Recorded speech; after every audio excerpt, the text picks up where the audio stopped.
En algún momento debió ser bastante elegante y cómodo, pero ahora la piel de los asientos estaba gastada y las ventanas rotas.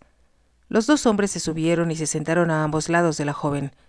Afortunadamente estos eran pequeños y delgados, pero Mela sintió que el roce de sus cuerpos no solo le resultaba desagradable, sino también de alguna manera degradante. El carruaje se puso en marcha dando tumbos sobre la tierra hasta que llegaron a un camino.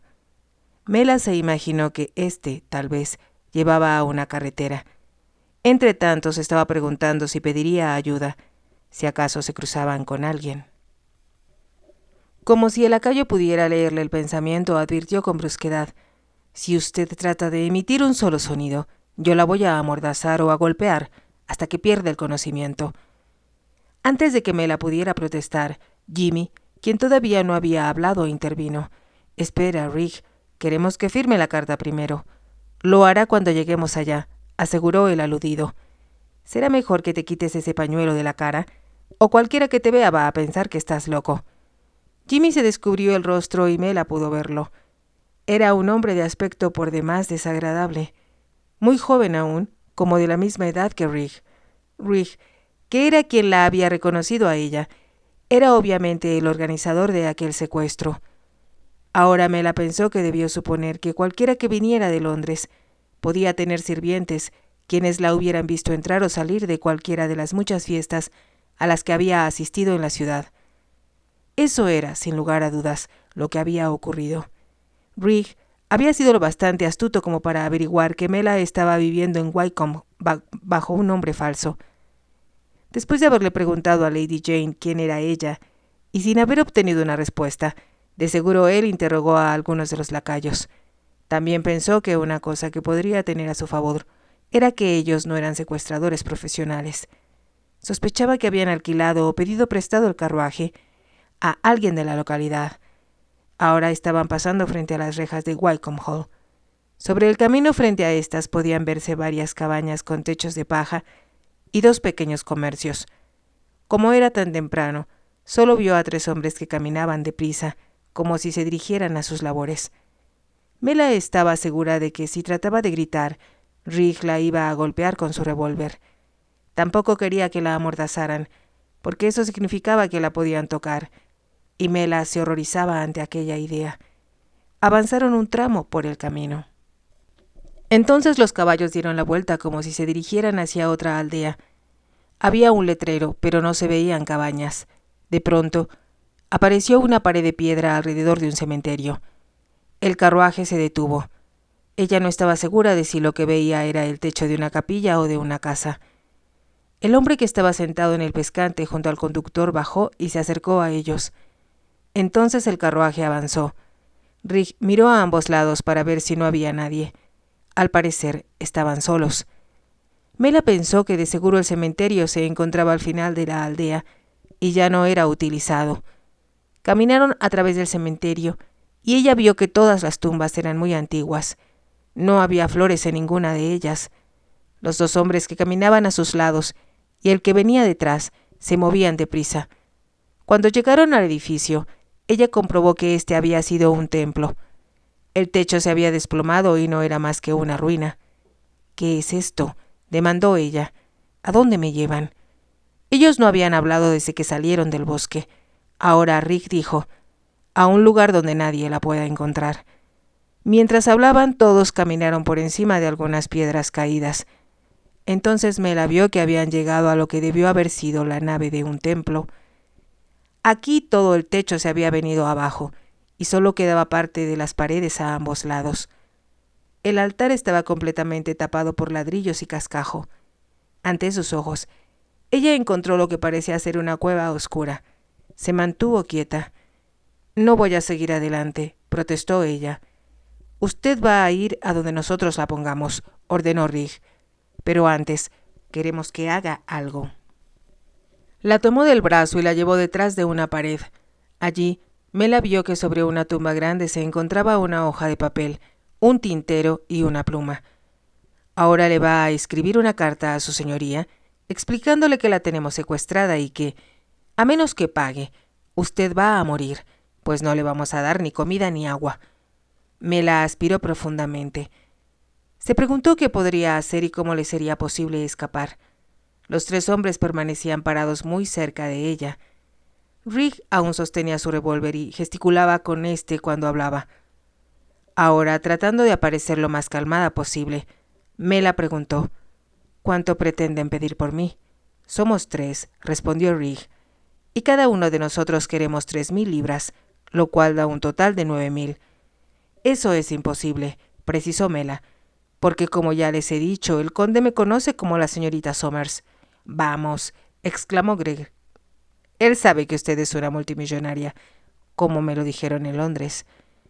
«Le aseguro que no es así», respondió Mela. «Yo me escapé de Londres y he estado viviendo en Wycombe Hall como asistente del mayor Gordon, quien es el administrador de su señoría. Yo estoy empleada como una secretaria, y como ustedes saben, las secretarias no ganan mucho». «No le creo», dijo Rigg. «Es la verdad», respondió Mela. «Y si ustedes piensan que el conde, quien se considera a sí mismo como arruinado, va a pagar 9,000 libras por alguien que trabaja para él, están ustedes muy equivocados». Ella vio que Rigg se mostró sorprendido. Los otros dos hombres murmuraron algo que ella no pudo escuchar. «Ustedes debieron de investigar bien la situación antes de robarme de esa manera tan absurda. Lo único que ustedes pueden hacer ahora es dejarme ir. Y yo no le diré a su señoría lo que ha ocurrido. Si lo hiciera, él enviaría a la policía para que los encontrara». Por un momento hubo silencio y después Rigg se echó a reír. Se trató de un sonido muy desagradable, completamente desposeído del sentido humorístico. «Si usted cree que se va a salir con la suya, señorita Brown», amenazó, «entonces está usted muy equivocada. Su señoría está podrido en dinero y nosotros queremos un poco de este». «Muy bien, yo les daré dinero», respondió Mela, «pero es obvio que no lo traigo conmigo ni tengo efectivo en Wycombe Hall». «¿De veras cree que somos tan tontos como para confiar en usted?», preguntó Rigg. «No nací ayer. Ya que la trajimos hasta aquí, yo voy a obtener dinero de una u otra manera. ¿Estás de acuerdo, Jim?» «Yo creo que lo mejor será», propuso Jim, «meterla en la cripta y dejarla que se muera. Las mujeres muertas, al igual que los hombres muertos, no hablan». Mela dio un grito de horror. «No pueden hacer algo tan malvado», exclamó ella. «Pero tampoco nos vamos a ir con las manos vacías», respondió Rigg. «Le diré lo que vamos a hacer. Usted va a escribir una carta tal y como lo habíamos planeado, pero va a pedir una cantidad que su señoría pueda cubrir. ¿Qué piensan de eso, muchachos?» «¿Cuánto crees que podemos recibir?», preguntó Jim. «Depende de cuánto crean ellos que vale la muchacha», respondió Rigg. «Y de acuerdo con ella no sería mucho, siendo que ella es solo una empleada». Meditó por un momento y después habló. «Le diré lo que vamos a hacer. Pediremos 3,000 en total. No es lo que esperábamos, pero es mejor que nada, y ellos no querrán pensar en la chica como en un cadáver». «Bueno, yo creo», comenzó a decir Mela. De pronto, Rigg pareció perder la calma. «Usted cállese la boca», gritó él, «y haga lo que le he dicho. Usted nos metió en este lío al decir mentiras acerca de quién es, y no estoy muy seguro de creerle. Bueno, pues si ustedes van a Wycombe Hall y preguntan allí por la señorita Brown, ellos les van a decir que no la conocen y que no está allí». Ella pareció tan convincente que Rigg se limitó a decir: «Acabe de escribir de una vez. Dígales que está usted secuestrada, y que si quieren volver a verla con vida, deberán poner 3,000 libras debajo del primer roble al final del parque. Si cuando nosotros vayamos a recoger el dinero esta noche hay alguien vigilando para atraparnos, entonces usted morirá, ya que nadie les dirá dónde se encuentra escondida. ¿Está claro?». «Muy claro», aceptó Mela, «pero dudo que recibirán tanto dinero». «Pero usted no estará allí para contarlo», gritó Rigg. «Así que no tiene por qué preocuparse, ¿no es así?». No había nada que responder ante aquello. Mela se limitó a tomar la pluma y mojarla en la tinta. Mientras escribía, se preguntó con desesperación cómo podría darle al conde una clave acerca de dónde la tenían escondida. Ella escribió tal y como Rigg le había indicado, que si alguien intervenía o evitaba que recogieran el dinero de debajo del roble, entonces ella moriría. De pronto supo la respuesta. Le llegó como si fuera un rayo de inspiración divina. Estaba segura de que el conde, o más bien el vizconde, iba a comprender. Mela afirmó su supuesto nombre con mucho cuidado. Estaba consciente de que Rick la estaba observando con una mirada muy desagradable. Pensaba que ella podría engañarlo, y estaba determinado a que no lo hiciera. Mela dejó a un lado la pluma. Rick, mientras esperaba que la carta se secara, no la levantó, y se limitó a leerla en voz alta. Mi señor, estoy secuestrada por 3 hombres muy desagradables, quienes demandan un rescate por mi libertad. Ellos piden que se depositen 3,000 libras esta noche, debajo del último roble al final del camino. Si alguien interfiere con el hombre que va a recoger el dinero, o si la cantidad no está completa, entonces yo moriré. Mis captores me han advertido que no me darán nada de comer ni beber mientras esté cautiva. Creo que lo dicen en serio, y me están apuntando con un arma. Solo puedo disculparme por el problema que le estoy causando, y le prometo que si paga a su señoría el rescate, yo se lo devolveré cuando me sea posible hacerlo. Sinceramente, April L. Eglis Somers. Rick pronunció mal la palabra Leglish, y tal como Mela lo había esperado, era obvio que él no tenía la menor idea de lo que ésta significaba. Dobló la carta, la metió en un sobre y la volvió a colocar sobre la tumba. «Diríjasela al conde», ordenó él. Mela hizo lo que le indicaban sin decir nada. Rick se la entregó a Jim. «Ve a buscar a Ben», indicó él. «Está esperando adelante en el camino y vayan directo a la casa del conde. Diríjanse a la puerta de la cocina y entreguen la carta a quien quiera que abra. Si preguntan algo, solo digan que es muy importante que su señoría la reciba de inmediato. ¿Me entiendes?» «Sí, entiendo», repuso Jim. «Pero no veo por qué no lo haces tú mismo. Yo me quedo aquí para cuidarla», dijo él apuntando hacia Mela. «Quiero asegurarme de que no se escape». Enseguida se volvió hacia el otro hombre que no había dicho nada. «Vamos, Greg», dijo él. «Vamos a meterle en la cripta. Si ella no está cómoda, el único culpable será su señoría». Y se rió de su propio chiste. Mela comprendió que no podía hacer nada. Vio la puerta abierta y la oscuridad de la cripta que la esperaba. Ella caminó en esa dirección sintiéndose como si se dirigiera a la guillotina. Mientras lo hacía rezó porque alguien, de preferencia el vizconde, comprendiera su mensaje y la salvara. «Por favor, Dios mío, por favor», murmuró ella, pero al mismo tiempo sentía mucho miedo. Mela entró en la cripta. La escalera estaba todavía en buenas condiciones y había una leve luz. Ella pudo ver que el lugar estaba desarreglado y lleno de hojas, pero el techo, que era por supuesto el piso de la capilla, no estaba en ruinas como el resto del edificio. Pero hacía mucho frío. Se estremeció, pues solo llevaba puesta su blusa de muselina. Sabía que Rick estaba detrás de ella. Mela caminó hasta llegar a una pared. Entonces se dio la vuelta. Ahora que sus ojos ya se habían acostumbrado a la oscuridad, pudo ver que había tumbas muy antiguas a ambos lados de la cripta. En el lugar donde Mela estaba parada, parecía haber existido un altar que con el tiempo fue retirado. Allí estaba una banca de la iglesia que tenía roto el respaldo. Ella miró a su alrededor, horrorizada. «No puedo quedarme aquí», protestó llena de angustia. «Tendrá que hacerlo», respondió Rick. «Esperemos que su señoría pague pronto, o de otra manera usted va a tener mucha hambre y frío mañana. Sea sensato», suplicó Mela. «Como usted sabe, yo soy Mela Prom, y puedo darle mucho más dinero del que podrán obtener de su señoría». Ella vio que Rick la estaba escuchando y continuó. «Yo le daré una carta dirigida a mi secretario en Londres, en la cual le diré que le entreguen el doble de lo que ustedes han pedido, y mientras recogen el dinero, yo regresaré a la casa del conde y no le diré a nadie lo que ha sucedido esta mañana».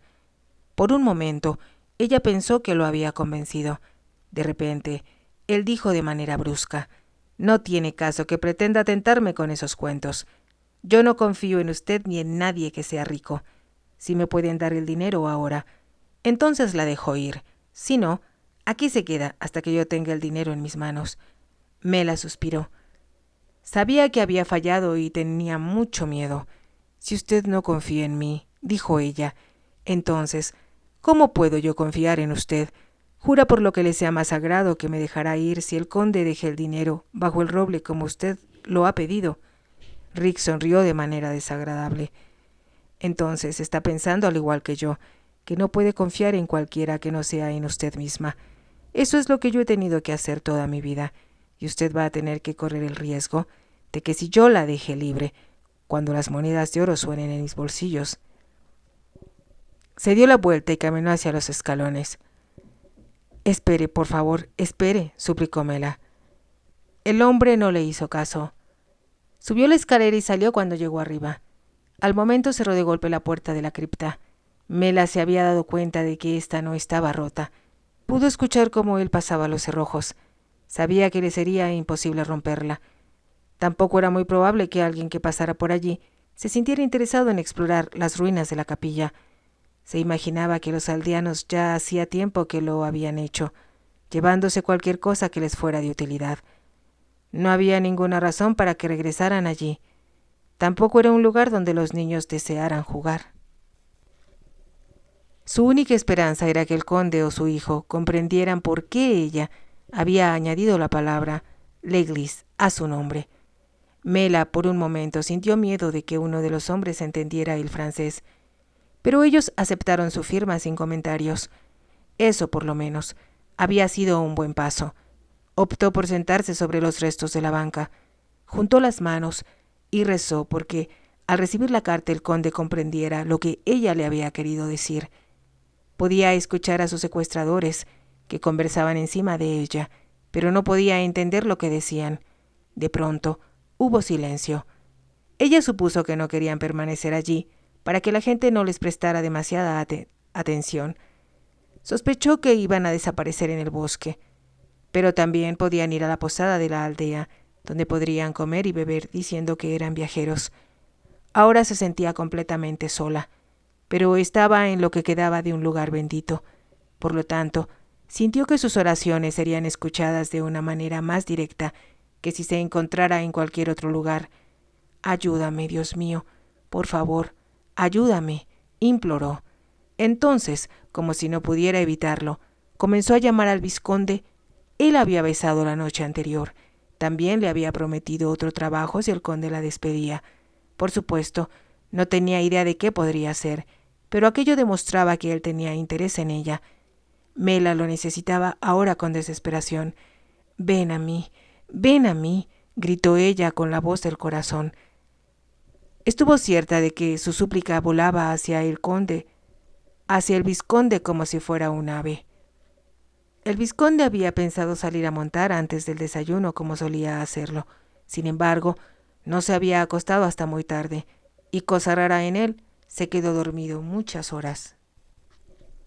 Cuando despertó, se dio cuenta de que si salía a montar, no podría ir muy lejos si quería desayunar con su padre. Pensó que hoy era mejor que estuviera allí. Él sabía lo furioso que se iba a poner el conde cuando se diera cuenta de que su hija se había escapado, sobre todo con un hombre a quien él había rechazado como yerno. El vizconde pensó que el desayuno iba a ser una comida muy incómoda, pues sabía lo fácilmente que su padre se convertía en una fiera. Lo menos que él podía hacer era estar presente para apoyar a Mela y a su tía si ésta se presentaba. Por lo tanto, permaneció en la cama hasta que su valet vino a llamarlo. Con rapidez se vistió con sus ropas de montar. Mientras lo hacía, se preguntó si a Mela le sería posible reunirse con él en la pista. Jamás había conocido a una mujer que montara tan bien, ni que disfrutara de un caballo tan brioso como Júpiter. Bajó a desayunar un tanto aprensivo, pues se preguntaba cuánto tardaría en estallar la tormenta. Supuso que las doncellas y el ama de llaves serían las primeras en hacer preguntas. Sin lugar a dudas, ellas se iban a preocupar cuando se encontraran con que la cama de Lady Jane no había sido utilizada la noche anterior. También cuando descubrieran que gran cantidad de prendas faltaban en el guardarropa. Él supuso que ellas se lo iban a decir al valet de su padre, quien a su vez le daría la noticia a su amo. En el desayunador no había nadie. El vizconde se sirvió de los platillos que estaban sobre el trinchador. Cuando se sentaba a la mesa, Lady Sophie entró en la habitación. «¿Qué está sucediendo, Linden?», preguntó ella cuando el vizconde se puso de pie. «¿Dónde está Jane?». La dama no esperó una respuesta y continuó. «La señora Nilsson me dice que ella no durmió en su cama anoche. No puedo imaginarme por qué iba a dormir en otra habitación. Pero si es así, ¿por qué? El vizconde se estaba preguntando qué debería responderle, cuando la puerta se abrió una vez más. Ahora se trataba del conde. Este se veía con la cara muy roja, y el vizconde se sentó para esperar la pregunta obvia. «Me acaban de decir», espetó el conde casi a gritos, «que Jane no durmió en su habitación anoche. ¿Sabes tú a dónde se ha ido?» El vizconde respiró profundamente. «Quizá me equivoque», repuso él, «pero creo que se ha escapado». «¡Escapado!». El conde gritó la palabra, y ésta pareció rebotar por todo el desayunador. «¿Qué quieres decir? ¿Y con quién?». «Creo que tú sabes cuál es la respuesta, papá», respondió el vizconde. Lady Sophie dio un grito. «¿Quieres decir que ella ha huido con Roland Montfort, el hombre a quien tú le compraste los caballos? No puedo creerlo».